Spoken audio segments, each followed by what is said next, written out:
Do you feel like you're always bracing for something, even when nothing is wrong? Your shoulders are tight, your jaw is clenched, your system is alert, scanning.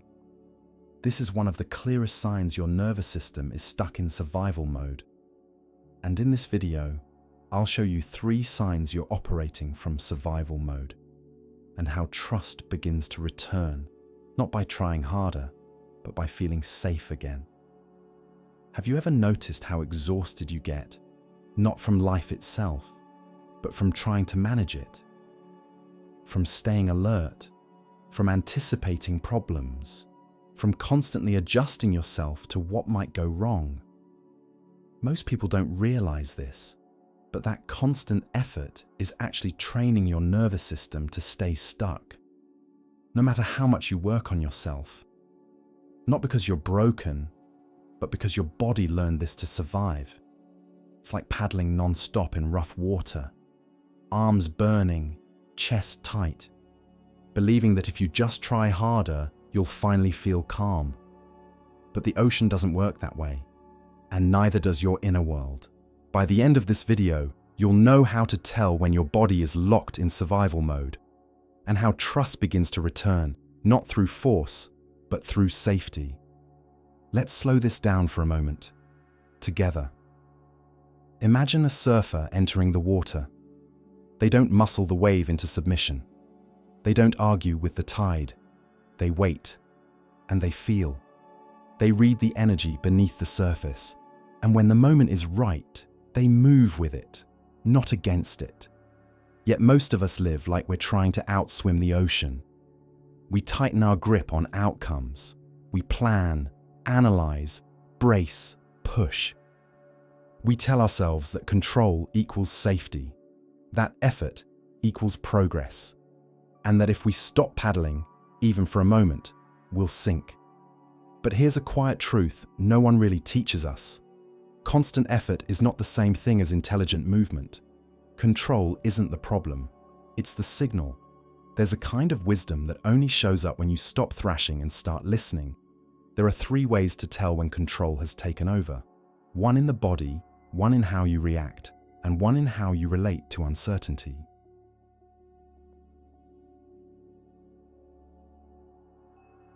The first sign is in your body.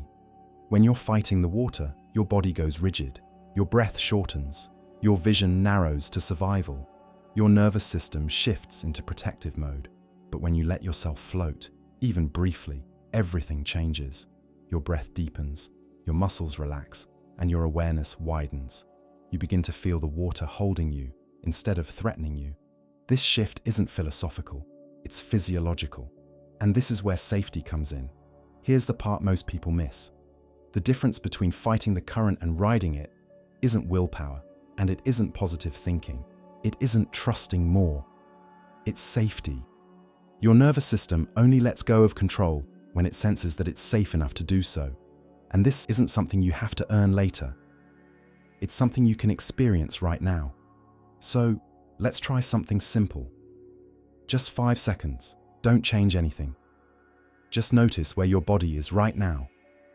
Feel the surface beneath you, the chair, the floor, the ground supporting your weight. This is called orientation. It's how the nervous system checks. Where am I? And am I supported? Let your shoulders drop a fraction and exhale slightly longer than you inhale. That's it. No fixing, no forcing. Now notice, did anything shift, even subtly? That small shift matters more than dramatic change ever could. A little more space in your chest, a softening in your jaw, a sense of being held rather than braced. That's a micro moment of increased ventral vagal tone. It's your nervous system moving out of survival and into connection and safety. This is what we call a felt sense of safety, an embodied practice. Not thinking safety, but feeling it in the body. And here's the secret. Safety is what gives your inner intelligence permission to guide you. That's when allowing, ease, and flow become possible. So this is the shift. Safety first, clarity second. The second sign control has taken over is subtle but powerful.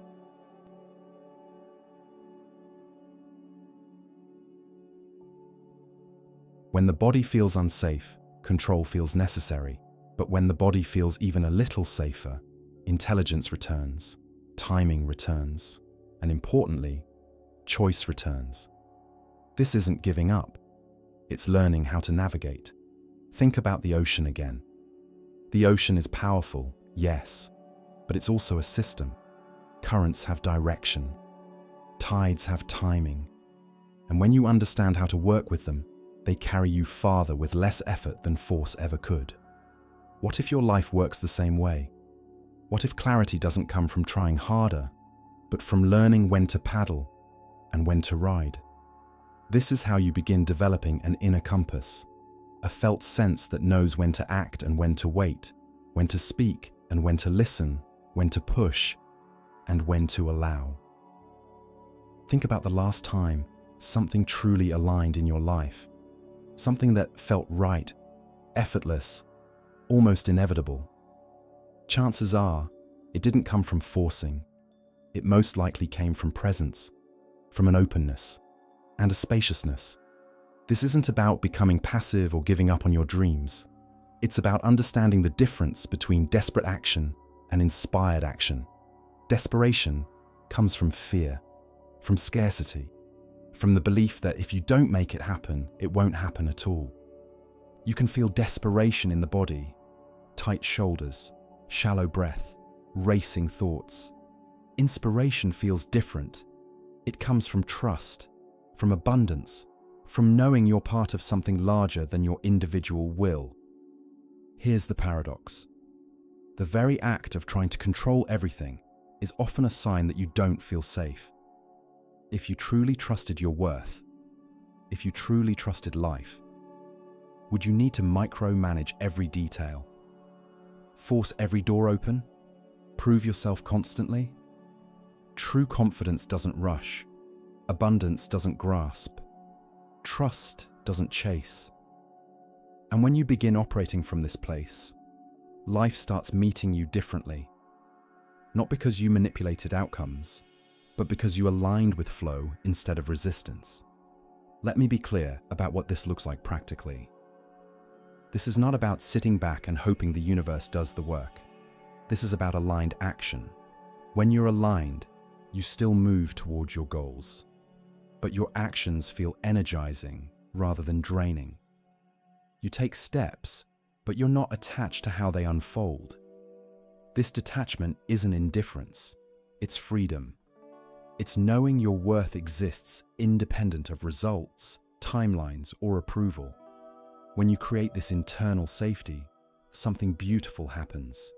You start trusting your intuition again, not the loud, anxious voice, but the quiet one, the one that knows when something is right and when it's just fear dressed up as urgency.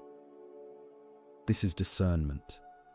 When you're desperate, you say yes to almost anything. When you trust, you can afford to be selective.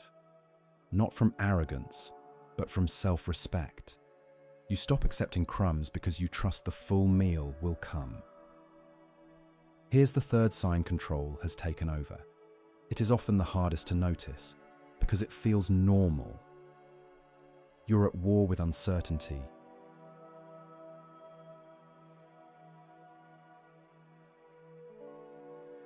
We live in a culture that treats uncertainty like failure. But uncertainty isn't the enemy. It's the space where growth, healing, and creativity happen. Uncertainty isn't a threat to safety.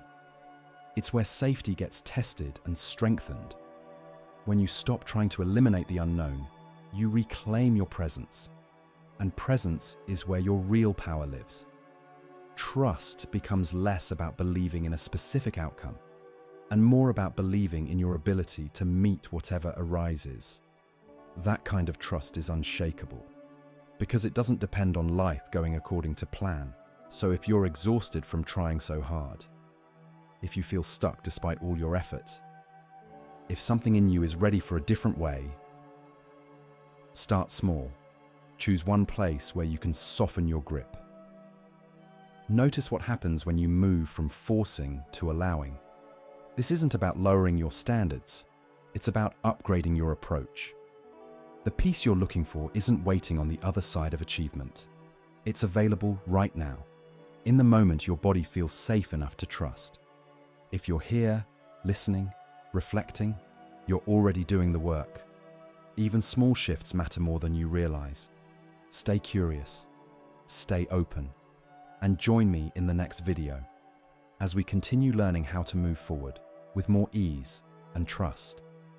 Nothing here is about becoming someone new.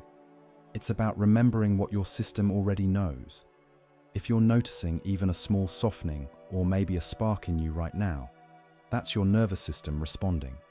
There are a few resources linked below that support this kind of inner safety, signposts, and trust.